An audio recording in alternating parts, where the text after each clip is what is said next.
Olá, meus amores, tudo bom com vocês?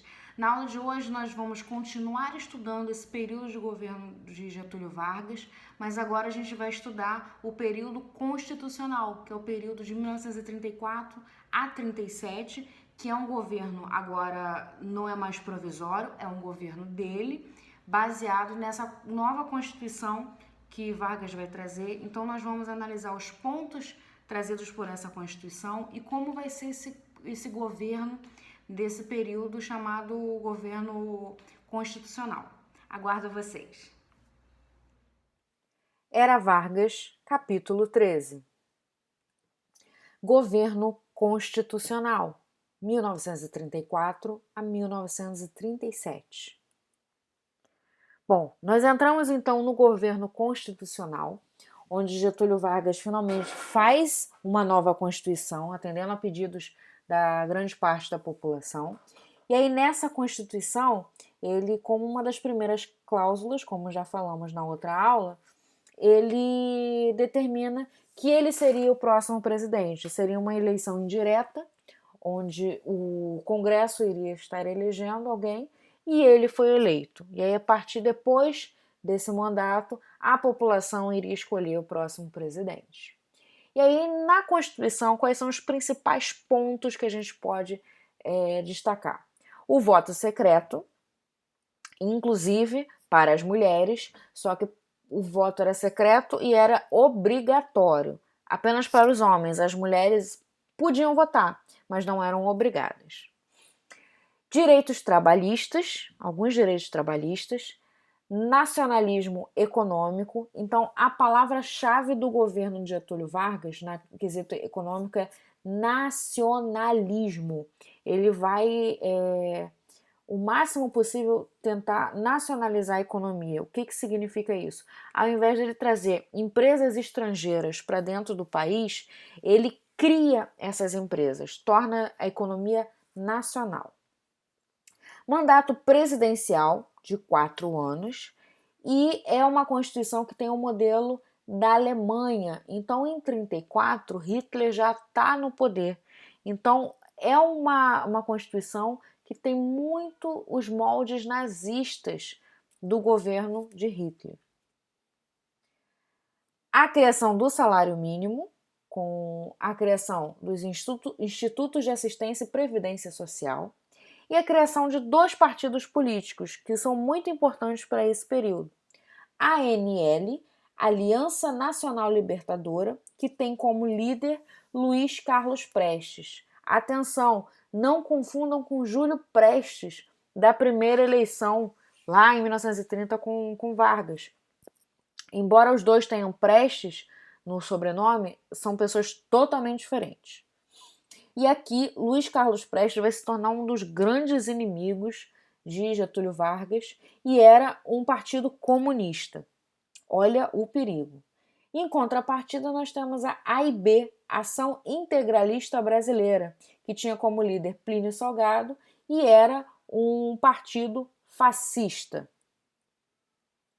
Nós temos aí imagens da AIB, e aí vocês podem perceber que eles estão fazendo uma saudação fascista, uma saudação nazista, como na Alemanha de Hitler, e eles tinham um cumprimento que se chamava Anauê. Anauê é um termo indígena do Tupi, que é uma saudação, é um oi. E um outro símbolo da ação integralista era essa letra que parece um E, que é chamada de sigma, que é, na verdade, um somatório, se chama um somatório de todas as forças. Então, nesse período, a gente tem um partido comunista e um partido fascista. Em 1935, acontece a Intentona Comunista. O que é isso? Luiz Carlos Prestes, comunista, ele vai organizar uma tentativa de uma revolução comunista no Brasil, e aí ele começa a divulgar as suas ideias e muitos militares aderem a essa ideia. Imaginem vocês o perigo que é militares aderindo a ideias comunistas. Então muitos quartéis aderem as ideias comunistas, e em 1935 Luiz Carlos Prestes tenta uma intentona comunista. O que é isso? Fazer com que todos os quartéis se juntem para implantar essa revolução. É claro que não deu certo, e aí a gente tem uma imagem aí, de algum desses militares, mas isso deixa, acaba não dando certo, mas deixa um medo, um perigo no ar. E aí, 2 anos depois, em 1937, Getúlio Vargas já está finzinho do seu mandato, deveria ser, e eis, ali na esquina está surgindo o terceiro golpe dele. O que ele faz? O Plano Cohen. O que é esse Plano Cohen?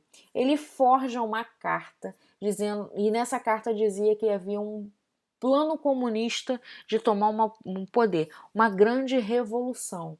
E aí, nesse perigo iminente, o governo tinha que tomar ações extremas. E aí, com esse plano, Getúlio Vargas deflagra o golpe de Estado.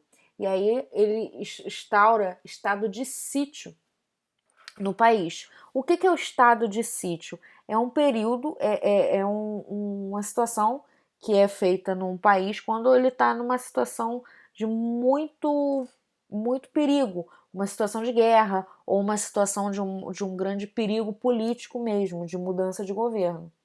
Então, ele forja todo esse plano, nunca existiu essa tentativa de tomada de poder pelos comunistas. Depois ficou sabendo que ele, junto com um dos integrantes do Partido Fascista, que comporam essa carta e forjaram todo esse golpe. E aí a gente entra num período de ditadura no Brasil, que é chamada de Estado Novo, que nós vamos ver na próxima aula. Exercícios vocês vão fazer as páginas 46, 47 e 48, conceituais 3, 4 e 5, contextualizados 6 e 10 e aprofundamento 11 e 12.